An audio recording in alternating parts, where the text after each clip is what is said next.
एक बहुत सुंदर सा प्रसंग है, जरा ध्यान दीजिएगा। कई लोग कहते हैं हमारा गुस्सा कंट्रोल में नहीं आता, हम बहुत गुस्सा आता है गुरुजी। कोई कहता है मेरी बहू को गुस्सा आता है, कोई कहती है मुझे गुस्सा आता है, कोई कहता है मेरे बेटे को आता है, कोई कहता है मेरे बच्चे को आता है। गुस्सा कंट्रोल नहीं होता, अब शब्द निकल जाता है, ताने निकल जाते हैं, आड़े टेढ़ा निकल जाता है, आप शब्दों पर अपशब्द निकल जाते हैं। बाद में पछतावा भी होता है, बाद में दुख भी होता है, बाद में मन में सोचने में आता है कि ये क्यों हो गया।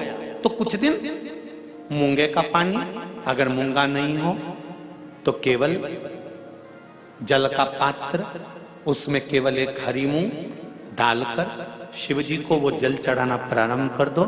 15 दिन 20 दिन प्रतिदिन शंकर को जल चढ़ाना प्रारंभ तो करो। क्रोध कितना भी तेज आ रहा होगा, संयम में आना प्रारंभ हो जाएगा और मुख से अपशब्द निकलना बंद हो जाएंगे। एक बात अपने जीवन में उतार कर रखना, कभी जिंदगी में अगर कभी ऐसा योग लगे, कभी तुम्हारे जीवन में कभी ऐसा लगे, कभी मौका लगे अपने जीवन में और तुम्हें लगे कि मेरे जीवन में दुख समाप्त ही नहीं हो रहा, मेरे दुख जा ही नहीं रहा, तो 5 बेलपत्र,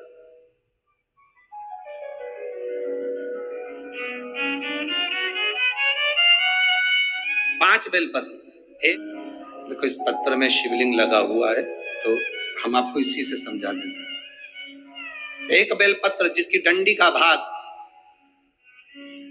जल जहां से बहकर बाहर निकल रहा है, अशोक सुंदरी का स्थान देखा है ना सब लोगों ने, बस उसी स्थान पर पहली बेलपत्र। दूसरी बेलपत्र पार्वती जी के स्थान पर, अर्थात जो जलाधारी है वहां पर। तीसरी बेलपत्र शंकर भगवान के शिवलिंग के सम्मुख में जहां आप बैठे हो वहां बैठकर डंडी का भाग विपरीत दिशा में रखकर, तीसरा बेलपत्र। चौथा बेलपत्र भगवान शंकर का जल जहां से नीचे गिर रहा है उस ओर सीधी बेलपत्र नीचे की ओर। और 5वीं बेलपत्र शंकर भगवान के अशोक सुंदरी के स्थान को छुआकर नंदी के पास रखकर, जो घड़े में जल है अर्थात मट्टी के पात्र में जो तुम जल लेकर गई हो, उस पात्र के जल से शंकर का अभिषेक कर देना, शिव को वो जल समर्पित कर देना। जिंदगी में कैसा भी दुख हो कटता ही है, वो दुख रह नहीं सकता, ये निश्चित था। बेलपत्री के पेड़ के नीचे बेलपत्री के वृक्ष की 2 थोड़ी सी बाहर निकली हुई छाल को देख लो। बेलपत्री के वृक्ष की छाल,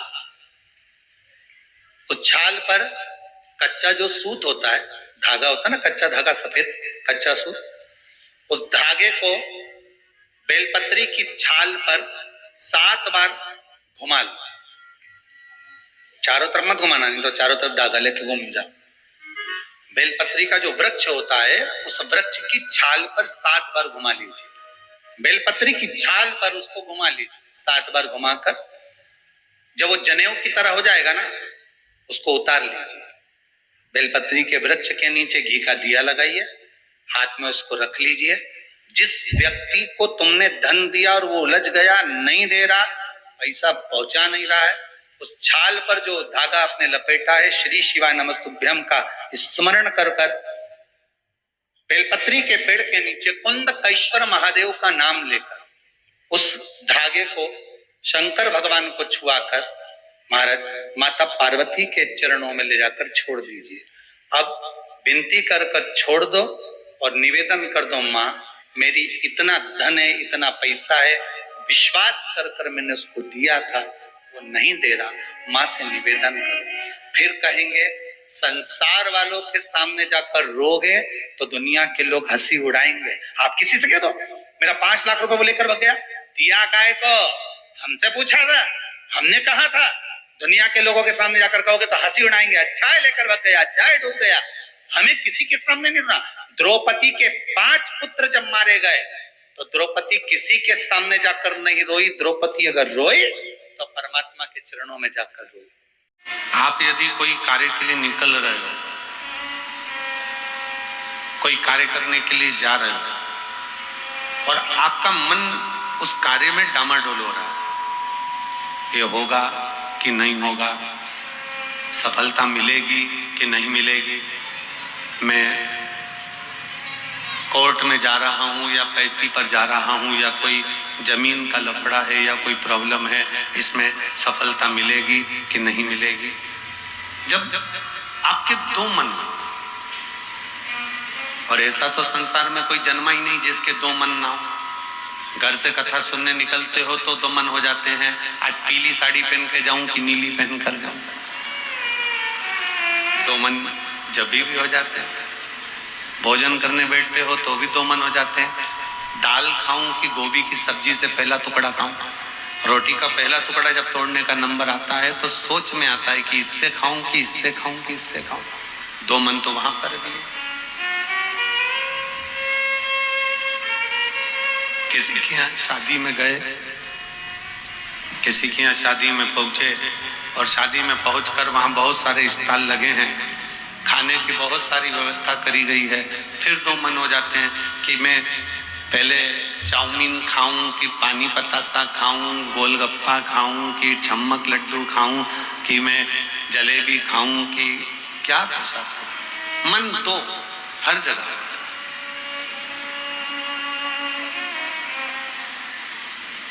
और ऐसा नहीं है कि मन दो नहीं होते, मन विचलित आ जाता है।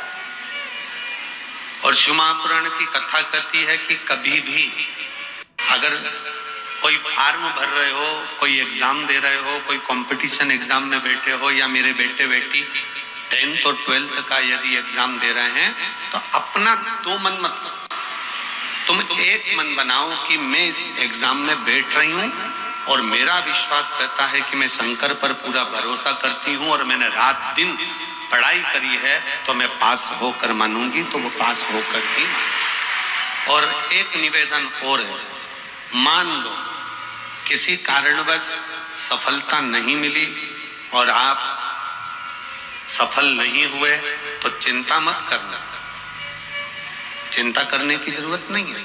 जब जिस समय पर तुम्हारा दो मन हो रहा हो, तुम्हें लग रहा हो कि मैं निकलूंगा कि नहीं निकलूंगा, तुम्हें लग रहा है कि ये एग्जाम में क्लियर कर पाऊंगा कि नहीं कर पाऊंगा,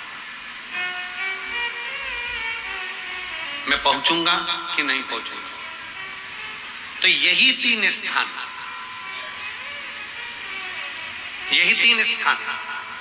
तीन अक्षत को इन तीन स्थान पर ही रखा जाता है। जो तीन स्थान अभी आपको बताए हैं, एक माता पार्वती जी का गोल स्थान हस्तकमल स्थान, दूसरा जहां से पानी बहकर नीचे की ओर जा रहा है उसी विराम स्थल पर, और तीसरा शंकर भगवान के शिवलिंग पर। ये तीन स्थान तीन अक्षत से पूर्ति कर देते हैं। दीप की जो बाती में अंतर आ जाता है, एक गोल बाती में और लंबी बाती में अंतर आता है, बहुत अंतर आता है। पितरों के लिए गोल बाती का प्रयोग बहुत कम होता है महाराज, देवी जी के लिए, माता रानी के लिए, जगत जननी के लिए गोल बाती का प्रयोग बहुत कम होता है महाराज, ध्यान रखिएगा। एक पितर के लिए, एक जगत जननी जगदम्बा दुर्गा भवानी के लिए गोल बाती का प्रयोग कम होता है, लंबी बाती का प्रयोग ज्यादा होता है। क्यों? क्योंकि हमारे घर के कुल देवी और हमारे घर के पितर हमारे वंश की वृद्धि करें, इसलिए लंबी बाती रखी जाती है, जिससे हमारा वंश बहुत लंबा चले, बहुत उन्नति की ओर बढ़े, इसलिए लंबी बाती का प्रयोग किया। दुर्वा और बेलपत्र दो चीजें। एक बात बहुत अच्छे से याद रखिए, अगर डॉक्टर आपको कह दिया है कि आपके पेट में या बच्चादानी में या शरीर में कहीं गठान आ गई है, कहीं गांठ आ गई आपके शरीर में, और ये बात अपनी याद रखना, पड़ोसी के यहाँ भी तकलीफ हो तो आप बता सकते हो, रिश्तेदारों के यहाँ भी तकलीफ है तो आप बता सकते हो। डॉक्टर ने कह दिया कि शरीर में गांठ है, बच्चेदानी में गांठ है, या पेट में गांठ है, या शरीर के किसी अंग में गांठ है, एक बेलपत्र लीजिए, दुर्वा लीजिए, दुर्वा और बेलपत्र को लेकर जब शिव जी के मंदिर में आप समर्पित करें, हमेशा बेलपत्र आप चढ़ाते हैं ऐसी, कैसी चढ़ाते हैं? ऐसी। जब आप दुर्वा और बेलपत्र शिव जी के मंदिर में शिवालय पर चढ़ाएंगे, शिवलिंग पर, तो वो ऐसी समर्पित करी हुई दुर्वा उस पर रखी हुई। 7 बार जो लोटे में जल भरा हुआ है, कलश के अंदर जल है, वो कुंदकेश्वर महादेव का नाम लेकर दक्षिण में बैठकर उत्तर की ओर मुख कर 7 बार उसी जल को उसके ऊपर गिराना है, कुंदकेश्वर महादेव का नाम लेकर। उसमें से दुर्वा और बेलपत्र जो चढ़ी हुई आपकी है वो लेकर जाना है। 7 दुर्वा 7 दिन तक लगातार एक एक कर कर कुंदकेश्वर महादेव का नाम लेकर खाना है। और एक बेलपत्र 8वें दिन, जो चढ़ी हुई बेलपत्र थी वो 8वें दिन खाना है। खाने के 15 दिन बाद आप जांच कराना प्रारंभ करिए। बाबा चाहेगा तो आपकी गठान कुंदकेश्वर महादेव उसको गला ही देगा, ये निश्चित है। सुबह उठने के बाद जब तुम पानी पीते होगे, व्हील चेयर पर बैठा हुआ व्यक्ति भी पानी तो पीता होगा ना। अगर पानी पीते होगे तो उस पानी को गिलास में पीने की जगह थोड़ा सा हाथ में ले और कुंदकेश्वर महादेव का नाम लेकर उसका आचमन करना प्रारंभ तो करो। 2-4 दिन कर कर देखना, तुम में वो बल मिलेगा, तुम्हें ऐसा लगने लगेगा कि अब मैं खड़ी हो सकती हूँ और चल सकती हूँ। जो बहुत चिड़चिड़ा हो जाए, बहुत अपशब्द कहना, बहुत ताने देना, बहुत गाली देना, बहुत आड़ा टेढ़ा कहना, जरा जरा सी बात में बिखर जाना, क्रोध आ जाए।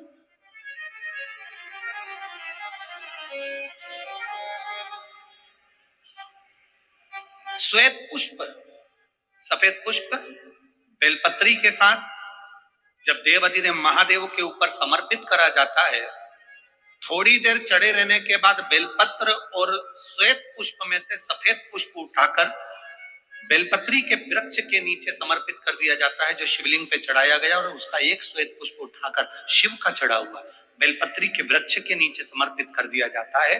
वहां की मिट्टी को उठाकर अपने घर के द्वार का स्पर्श करा दिया जाता है।